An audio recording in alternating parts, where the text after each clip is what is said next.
Hello guys, welcome to the another episode of my channel. This is Sobi. It's controversial time. এই Shakib Khan sir, আমি sir বলে কথা বলবো, উনি মেগাস্টার, বাংলাদেশের one of the biggest superstar, তাকে নিয়ে সমালোচনা কারা করছে? যারা ওনার হিটার্স, তাদের ফ্যানেরা তো কিছু বলতেই পারবে না। এই টিজারটা একটা আগুন হয়েছে। আপনারা যারা জানেন না তাদেরকে আমি কষ্ট করে বলে দিই, সাকিব স্যারের একটা সিনেমা তুফান, তার টিজার রিলিজ করেছে, তারপরে লোকেরা কত অ্যাপ্রিসিয়েট করছে, কত বড় বড় কথা বলছে যে এই টিজারটা আগুন হয়েছে, দারুণ হয়েছে। কিন্তু আবার কিছু সেকশনের লোক রয়েছে, কারা আমি জানি না, তাদের কাজ বাজ কিছু নেই না কি, আমি কিছু বুঝতে পারছি না। তারা বলছে এটা অ্যানিমেল আর কেজিএফ থেকে নাকি কপি। মানে হাতে বন্দুক যদি আমি তুলে যদি কাউকে গুলি করি, বা মিসাইল নিয়ে আমি গুলি করি, বা আমি একটা ব্লেজের পরে একটা কোট পরে যদি বাইরে যাই, তাহলে তো আমি যদি একটা ব্লেজের পরে রকি ভাই স্টাইলে গেলাম, তার মানে কি আমি কি রকি ভাই হয়ে গেলাম? আমি এটা বুঝতে পারছি না। এটা আমি একটা মিসাইল নিয়ে একজনকে ফায়ার করছি, তার মানে কি আমি রকি ভাই? এগুলো কিছু হয় না। আমাদের তো অগ্নিপথে, অমিতাভ বচ্চনের স্যারের সিনেমা অগ্নিপথ, সেখানেও তো মানে ব্লেজের পড়া ছিল পুরো একদম রকি ভাই স্টাইলে। তো তাহলে অগ্নিপথ থেকে আমাদের কেজিএফ তো টুকে নিয়েছে।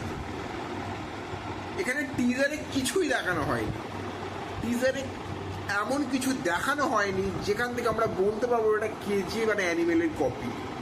কি কোন অ্যাঙ্গেল থেকে এটা কেজিএফ একটা অ্যানিমেলের কপি লাগে ভাই, আমাকে একটু বোঝা ভাই, আমি কিছু বুঝতে পারছি না। এখানে একটা সিঙ্গেল সেকেন্ডের জন্য আমার মনে হয় এটা কেজিএফ অ্যানিমেলের সাথে কোনো লিঙ্ক আছে, স্টোরিতে কোনো কিছুর কানেকশন নেই ভাই। আমার আপাতত মনে হয় না, যদি কারোর মনে হয়ে থাকে আমার কিছু বলার নেই ভাই। আমি জোর জবরদস্তি মিথ্যে কথা বলতে আমার ভালো লাগে না। আপনার টিজারটা শুধু দেখুন, যখন সাকিব ভাইয়া এইভাবে গুলি করে, ফায়ার করে, দেখবেন ওনার এক্সপ্রেশন জাস্ট আউটস্ট্যান্ডিং। এটা তো অ্যাপ্রিসিয়েট করা উচিত যে আমাদের একটা বাংলা সুপারস্টার একটা নিজের সিনেমাকে ইন্টারন্যাশনাল লেভেল নিয়ে যাচ্ছে। এটা বিশাল বড় বিষয়। আজ আমি এই শুয়ে শুয়ে রিভিউ করছি কেন? এই জন্য যে আমার বুঝতে পারছি না, যে কোনো সিনেমা আসলে, এই যে জিদ্দার একটা সিনেমা রিলিজ করেছিল চেঙ্গিস, সেখানেও এক কথা, এটা কেজিএফ এর সস্তা কপি। মানে কেউ ব্লেজার পরে এলে, হাতে মিসাইল নিলে, মানে সব সিনেমা হয়ে গেল কেজিএফ।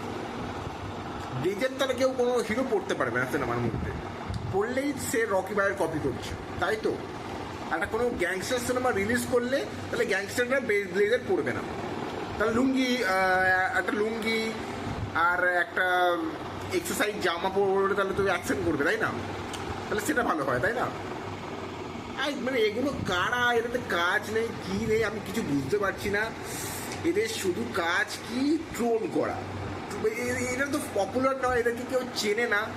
শাকিব খানের মতো এত বড় সুপারস্টার, তাকে নিয়ে এই কথা বল, তার কোনো যায় আসবে?